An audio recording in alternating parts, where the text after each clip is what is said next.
I used to be a guy who was experiencing the world, and now I feel like the world and the universe experiencing a guy.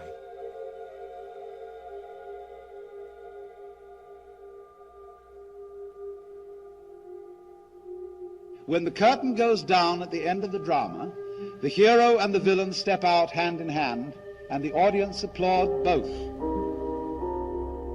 Because they know that the hero role and the villain role are only masks. As an actor, you play characters, and then if you go deep enough into those characters, you realize that your own character is pretty thin to begin with, you know? And then you suddenly have this separation and go, well, who's Jim Carrey? Oh, he doesn't exist, actually. And at a certain point, I realized, hey, wait a second, you know, if it's so easy to lose Jim Carrey, who the hell is Jim Carrey?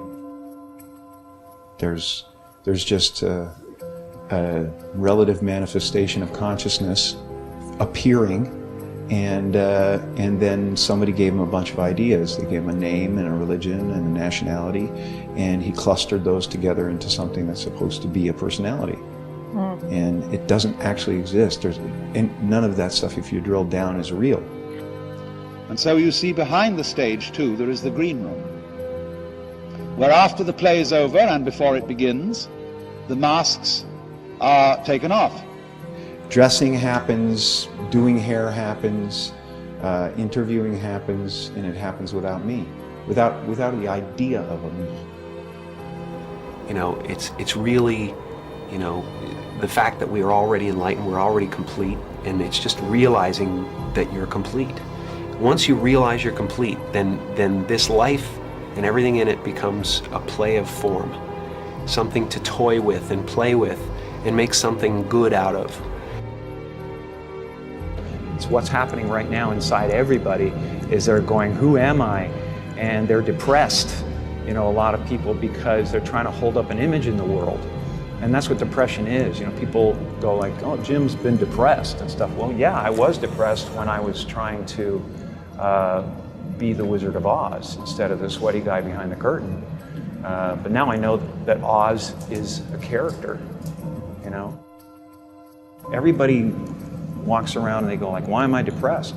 Well, it's because you're trying to be something for the world, you know. And as soon as you let that go, better things happen, because they're just happening. And there's been a series of kind of awakenings I've had in my life, and you know, people chalk it up to depression and all that stuff. I think that, you know, grief and sadness and all those things are the ticket home to nothing. I think that was a part of the process. There's been several other awakenings, and yet still I have a lot of egoic attachments that pull my attention and focus. I think, you know, the right marriage with the right character and the right guy who's going through something is essential. And so that behind the scene, that is to say, in reality, under the surface, you are all the actor, marvelously skilled in playing many parts and in getting lost in the mazes of your own minds and the entanglements of your own affairs, as if this were the most urgent thing going. But behind the scenes, in the green room, you always have a very tiny sneaking suspicion that you might not be the you that you think you are.